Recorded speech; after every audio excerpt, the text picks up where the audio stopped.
Assalamualaikum warahmatullahi wabarakatuh.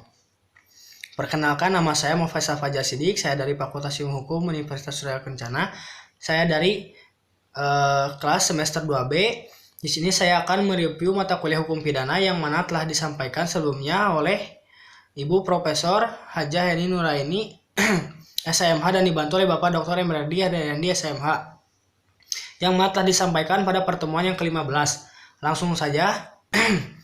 Di sini saya akan menjelaskan tentang bela paksa, yang mana bela paksa atau nudwear diatur dalam pasal 49 ayat 1 KUHP yang disebut alasan penghapus atau peniadaan pidana.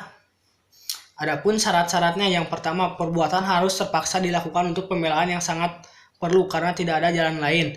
Begitupun perbuatan tersebut dilakukan karena ada serangan yang sengkoyong-koyong atau mendadak dan seketika itu juga. Dan adapun pembelaan itu hanya dapat dilakukan untuk kepentingan hukum yang ditentukan secara limitatif, yaitu adapun yang pertama, diri sendiri atau orang lain, dan yang kedua, kehormatan kesusilaan sendiri atau orang lain, dan yang terakhir, harta benda sendiri atau orang lain. Bala paksa yang melampaui batas diatur dalam pasal 49 ayat 2, yaitu berupa melampaui batas pembelaan yang diperlukan. Pembelaan yang dilangsungkan sebagai akibat yang langsung dari gangguan jiwa. Dari gangguan jiwa yang hebat. Keguncangan jiwa yang hebat itu diakibatkan oleh adanya serangan. Jadi antara guncangan jiwa yang hebat dengan serangan atau ancaman serangan harus ada hubungan yang kasual. Melampaui batas pembelaan yang diperlukan dapat terjadi karena alat yang digunakan dalam pembelaan atau cara pembelaan terlalu keras, misalnya yang menyerang memukul dengan sepotong kayu tetapi yang diserang memukul kembali dengan sepotong besi, yang diserang sebetulnya dapat melarikan diri atau mengelak atau dari ancaman serangan tetapi dia lebih memilih pembelaan. Nudwear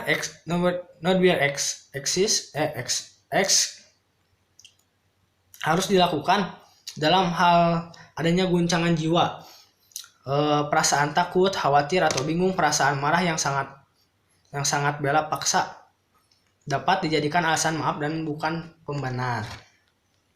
Adapun melakukan ketentuan undang-undang yang mana disebut juga Wettelich for ship yang diatur dalam pasal 50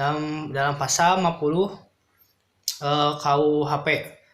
Adapun syarat-syarat melaksanakan perintah undang-undang adalah yang pertama, harus ada perbuatan melaksanakan undang-undang untuk kepentingan umum. Kemudian perbuatan tidak terbatas pada perintah undang-undang saja, tetapi juga atas wewenang yang diberikan undang-undang. Perbuatan harus patut, wajar, dan masuk akal. Begitupun perbuatan yang masuk kategori melaksanakan undang-undang tidak bersifat melawan hukum, sehingga masuk dalam alasan pembenar. Selanjutnya, adapun melaksanakan perintah jabatan, yang mana disebut juga Ambelic Bevel, yang dibedakan dalam yang pertama, melaksanakan perintah jabatan yang sah pada pasal 51 ayat 1 KUHP, dan melaksanakan perintah jabatan yang tidak sah pada pasal 51 ayat 2 KUHP. Begitupun seseorang yang melakukan perintah jabatan yang sah, perbuatannya dianggap tidak melawan hukum sehingga perbuatannya tidak dapat dipidana. Adapun perintah jabatan yang dianggap sah apabila yang pertama, memenuhi ada hubungan jabatan antara yang memerintah dengan yang diperintah. Kemudian kedua, kewenangan yang memberi perintah harus sesuai dengan jabatan yang bersifat hukum publik. Dan yang ketiga, yang terakhir, perintah jabatan yang diberikan harus termasuk dalam lingkungan kewenangan jabatannya. Begitupun adapun alasan penghapus di luar undang-undang, yang mana terdiri dari yang pertama, diatur dalam jurisprudensi, yaitu fungsi negatif dan fungsi melawan hukum material seperti arest dokter hewan. Begitupun tidak ada kesalahan nama sekali.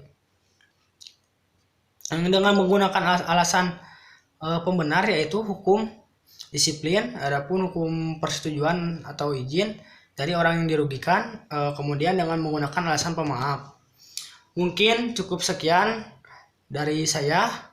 dari atas pertemuan yang ke-15 ini, review ke-15 ini, kurang lebihnya mohon maaf. Wassalamualaikum warahmatullahi wabarakatuh.